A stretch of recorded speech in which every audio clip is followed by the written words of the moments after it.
sin límite, porque llega un momento en el que ya no se consigue destruir más cloraminas. Es ese punto el que se conoce como el punto de quiebre o breakpoint, donde a partir de ahí, yo por mucho cloro que añade, yo no voy a poder destruir más cloraminas, ni más compuestos organoclorados. Luego van a seguir permaneciendo en el agua, y van a permanecer en el agua. Dijimos antes que la suma de esas cloraminas y esos compuestos organoclorados, que por mucho que yo añada cloro no los voy a poder destruir. Bueno, pues esa cantidad permanece como cloro residual combinado. Y ahí es donde está este punto, la importancia de conocer el punto de quiebre de esta curva. Es que a medida que yo añada cloro, siempre me va a quedar un cloro residual libre. Luego, la forma de garantizar yo en red la presencia de un cloro residual libre es adicionando cloro suficiente por encima del punto de quiebre. Ese es el punto que de alguna manera me garantizará, primero, acción germicida en la red y además garantizará la ausencia de olores, que muchas veces son derivados de la presencia de componentes organovolátiles. Por lo tanto, fijaos que hay sustancias que son muy fácilmente oxidables, como son los componentes del hierro o el manganeso, el sulfuro de hidrógeno y la materia orgánica. Yo añadiendo cloro, que es un agente oxidante, lo que consigo es que el cloro, bien en su forma gaseosa, bien en su forma de ion hipoclorito o de ácido hipocloroso, se nos reduzcan.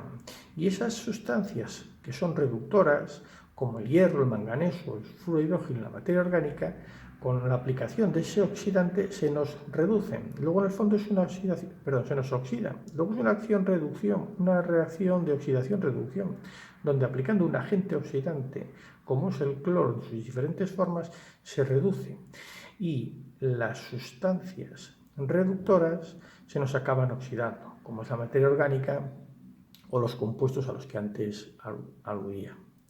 En la segunda fase, repito, se formaban cloraminas y compuestos organoclorados que se acababan destruyendo en la fase 3 hasta un límite por debajo del cual no eran capaces de destruirse.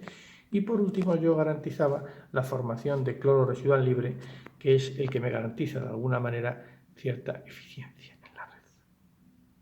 Por lo tanto, clorar por encima del punto de quiebre, lo que me garantiza no solo es la destrucción de patógenos, sino ausencia de olor, ausencia de color y ausencia o un máximo poder germicida, y reduce hasta el tope máximo que se pueden reducir las cloraminas, lo cual es importante porque tienen cierto poder cancerígeno, ¿no?, la presencia de las cloraminas.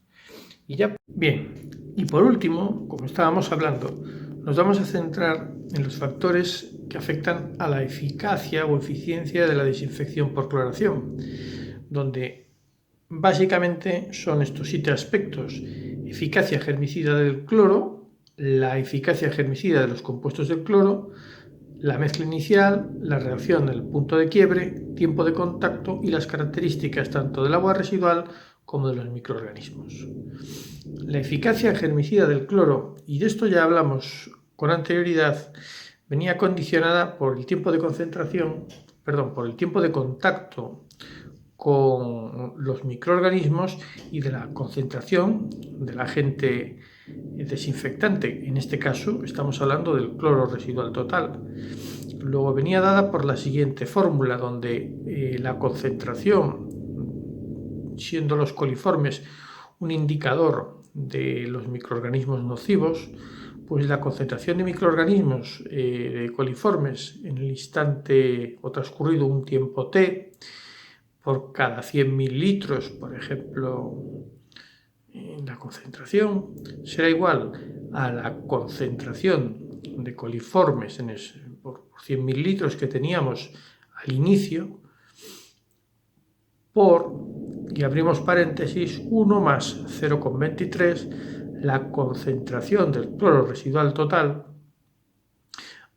que tendríamos por el tiempo de contacto en minutos elevado a ese exponente negativo donde m era 3.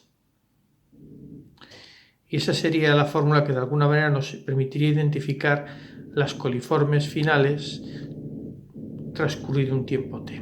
Luego el cloro es una forma de medir la eficacia germicida.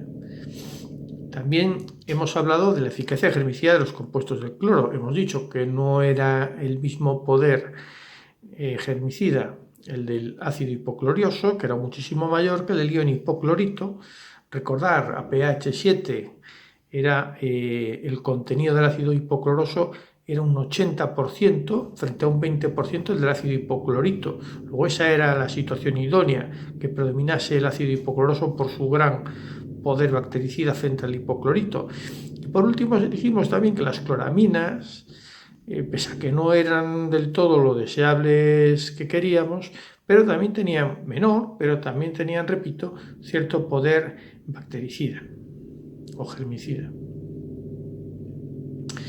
Si nosotros representásemos, aquí se ve muy bien en estas gráficas que están en escala logarítmica, donde en el eje de las X se representa el tiempo de contacto para una destrucción del 99% de coliformes en un rango de temperatura, ¿no? Pues con 3 agentes oxidantes, en este caso el ácido hipocloroso, el ion hipoclorito y la monocloramina, hacemos una comparación donde midiendo el cloro vamos a ver el tiempo de contacto necesario en función de que use uno u otro agente oxidante, uno u otro agente germicida. Fijaos, si entramos arrancando desde el eje de las X, donde va a ser el tiempo de contacto en escala logarítmica, pues por ejemplo para 30 minutos, 10, las siguientes 20, las siguientes 30, para 30 minutos necesitaríamos con el ácido hipocloroso una concentración de cloro que se mide en el análisis de 0,025 miligramos litro aproximadamente. Sin embargo, para el mismo tiempo de contacto, esos 30 minutos, utilizando como agente oxidante el ion hipoclorito, estaríamos moviéndonos en el rango de 0,2, 0,3, 0,4, 0,5, fijaos, 0,5 miligramos litro de cloro. Por último, para esos 30 minutos de contacto con una cloramina, concretamente la monocloramina, estaríamos hablando de un 2,2 aproximadamente miligramos litro de cloro. Luego la diferencia es notable. En esta gráfica se puede entrar, en vez de partiendo del tiempo de contacto que aparece en el eje de las X, partiendo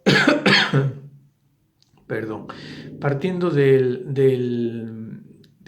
la concentración de cloro y con ella ver cómo va a hacer falta para la misma concentración de cloro tiempos de contacto muy diferentes, ¿no? Fijaos, para una concentración de cloro en torno a 0,01, 0,2, 0,3, 0,4, 0,5, 0,6, 0,7, 0,75, 0,075 de concentración de cloro, 0,075 miligramos litro, para el ácido hipocloroso yo necesitaré pues 2,5 minutos de contacto. Sin embargo, para el ion hipoclorito necesitaremos pues 180 minutos de contacto.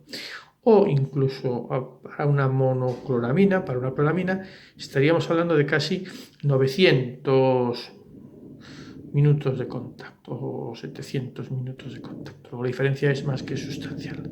Bueno, pues la mezcla inicial ya os hemos quedado hablando que trabaja mejor en régimen turbulento que en régimen laminar, y el tiempo de contacto pues ha quedado definido pues por la fórmula que estuvimos hablando con anterioridad.